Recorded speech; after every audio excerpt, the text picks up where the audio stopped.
Have you ever wondered what would happen if you were Evel Knievel?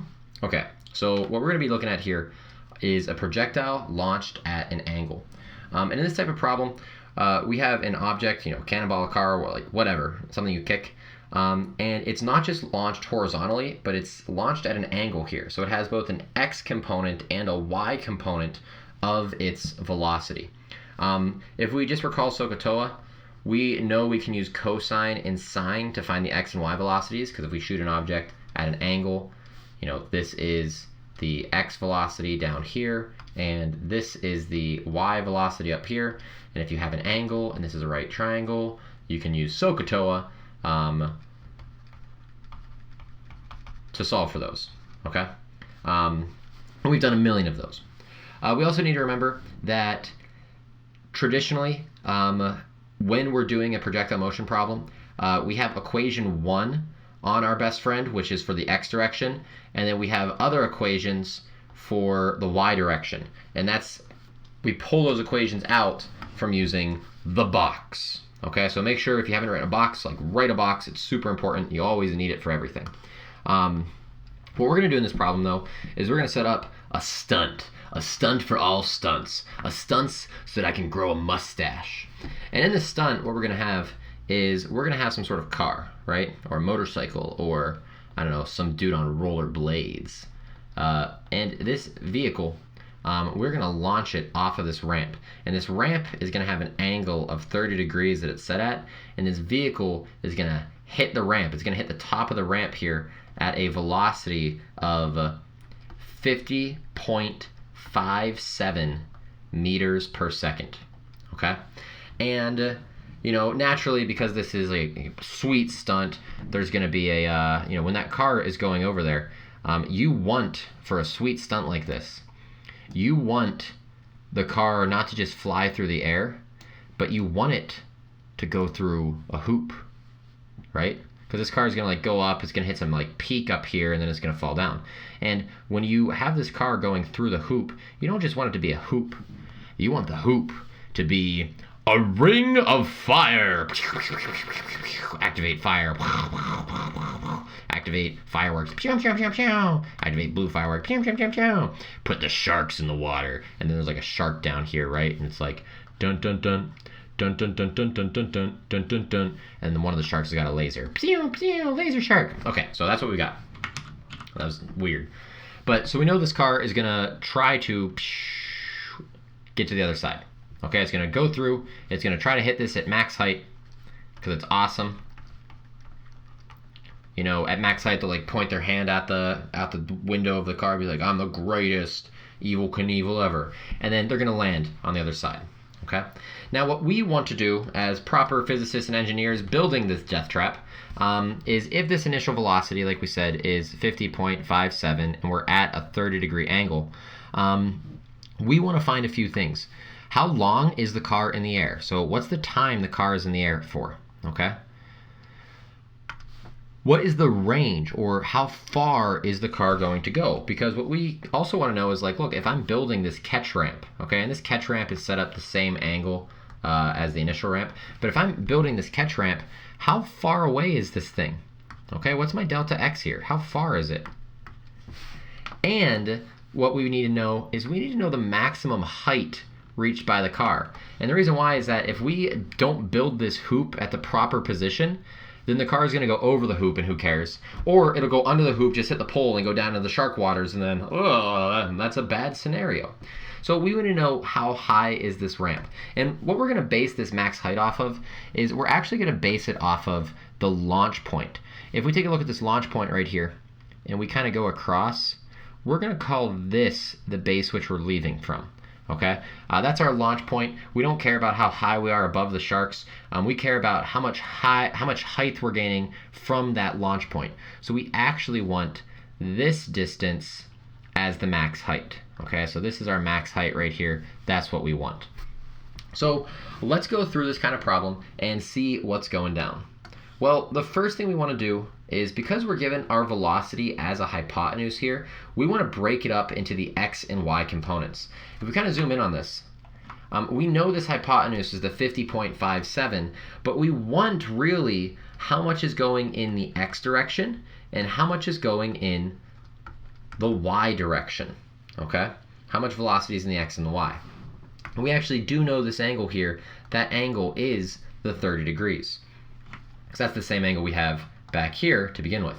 So if we wanted to find this out, this is our hypotenuse here. Vy is our opposite side, Vx is our adjacent. If we set up a little SOHCAHTOA here, what we'll quickly find is that the x velocity, Vx, is going to equal the 50.57 multiplied by the cosine of 30 degrees. And that's going to be in meters per second. So for Vx, we are going to find that, let's see, what is that? 50.57 times the cosine of 30 degrees is 43.79. So we get 43.79 meters per second. And for Vy, we're going to use the sine for this. Vy is going to equal 50.57 multiplied by the sine of 30. And when we do that, run that into your calculator again, we get 25.285. If you're not getting these values, here, let's just round that to 2.9. Let's round that to 2.9. Hopefully it doesn't mess things up.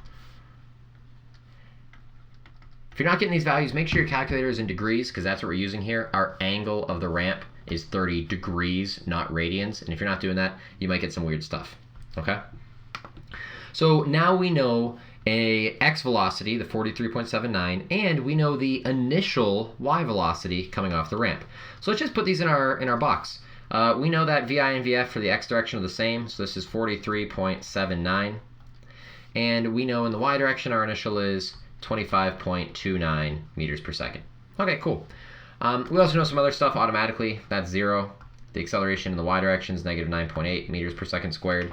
So we know some of that stuff right off the bat. Now, what else do we know here? Well, we know that the car is going to land at the same height as from which it started. Okay, so we're leaving the ramp at this height, and then if we follow this black line here, we go up, we come back down, but we end at the same height. And what this means for us is a few things. For starters, we can say that the y displacement is 0, because you went up and you came back down, you haven't gone anywhere. But we also know that, whoops, why did I put that in the x? The y displacement is 0. Get with it, Botzer. The y displacement is 0. But we also know that if we're going up and then coming back down to the same height, we're going to have our initial velocity, but just in the opposite direction. So we know this is going to be negative 25.29 meters per second here. Okay, so that actually gives us a ton of information on this side to allow us to solve for the time. And as we've done with a bunch of other, well, as we will see, we'll do in a bunch of problems. And what we did in the horizontal is we can move the time over. Now we'll have time and a velocity, and we can get delta x. And that's a great thing. Since we do have so much information over here with our 4 unknowns solving for time, we can use a lot of different equations here. I like to just use equation number 3 when I get an opportunity to, because I find that equation number 3 is pretty straightforward. So to solve for that, I can say equation 3 is just the final velocity equals the initial velocity plus the acceleration multiplied by time. To solve for this, I subtract by Vi and then I divide by A. So I'm going to get Vf minus Vi divided by A. Make sure you do the numerator first. That will equal time. And plugging in values here, we're going to have negative 0.29 minus 25.29 divided by negative 9.8, all the negatives. That's going to work out nicely for us, give a positive time. So let's see, negative 25.29 divided by negative 9.8. We get a time here of 5.16 seconds. So this is going to be 5.16 seconds, and then when we transfer it over, we get 5.16 seconds as well. Now, since we know the car is moving at a constant speed in the horizontal direction, we can use equation number 1 on the left side with our velocity and our time. We know that a velocity multiplied by a time is going to give us some distance we traveled. This is just equation 1 rewritten. And for our velocity here, we've got 43.79 meters per second multiplied by 5.16 seconds. And what are we going to get here? Drum roll, please. 43.79 times 5.16 gives us 225.96, which is basically 226, because I'm the 226 guy, meters. Okay, so that's how far our car is going to jump there. Yeah, it's technically 225.95. That's rounding for you. But that's how far we're going to go for our delta x. Okay, so now we've got the delta x. That's great. And now we can catch the car. Okay, so this part is clear. For our last part here, we need to figure out the maximum height of the car, though, which, well, our box that we have set up, we've set it up to catch out here. And all of our values that we have for the final velocity and for the delta y, or the displacement in the y direction, that is for the end. What we should do here is we should go back to our box, or create another one, and we should change our ending position. We should say, hey, look, let's set this up so that our ending positions here for the final velocity and the delta x, let's set those up so we go up here to the max height. Now, if this is the case, our time is also wrong here, but that time is actually really easy to fix. We just divide it by 2 because we've only gone halfway. So if we wanted to, we could take 5.16 divided by 2, get 2.58, and our new time that we're going to use to go halfway is just 2.58 seconds. So that's our halfway time, okay? So now if we want to figure out what delta y is, well, we can say, look, I've got a VI, I've got a, and I've got a time, which is actually this time, right? Because I had to take half of it. Can I find delta y here? Or the displacement in the y direction? And sure you can. This is just equation 5. You can just say that the displacement, delta x, delta y, whatever, equals the initial velocity in the y direction multiplied by time plus 1/2 a t squared. And since you have the time and you just cut it in half, you could go through this. We could say that the initial y velocity was 25.29. We know the time is 2.58 plus 1/2 times negative 9.8 times 2.58. Don't forget the square. Just like that. And that will give us our answer here. It's going to be some number, right? If we shove all this together, let's see what we get. I like to start with the square. So 2.58 squared is 6.6564 times negative 9.8. Then I divide that by 2. So out here I'm going to get negative 32.62. And then here with the 25.29 times 2.58, I'm getting 65.25. And when I subtract them together, this is going to give us our displacement in the y direction.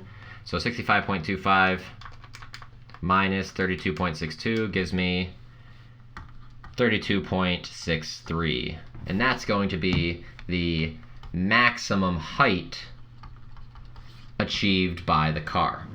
If you wanted to, you could have recognized that at max height, our velocity is 0. Well, that's a bad color to use there. Our velocity is 0 in the y direction. So if you wanted to, you could have said, like, hey, our final velocity is 0 because we're at our max height. And you could have used the initial velocity, the final velocity, and the acceleration then to find delta x. You could have done that. You would have used equation number 6 to do it then. No worries. Or, like I said, when what we did, we just said, hey, we know what our time for the full is. Let's just go halvesies on it. And we got our time of 2.58 that way. So these angle problems, they're actually very similar to what we've done. The big thing is that we need to take whatever velocity we're launching off at that angle, and we need to break it up into the x and y components. Once we break it up into the x and y components, we can put it into our box, and now we can start working through some things. We still have to remember, like, hey, if we're at max height, our velocity is 0. If we're landing at the same height we started at, our delta y, or the displacement in the y direction, is 0.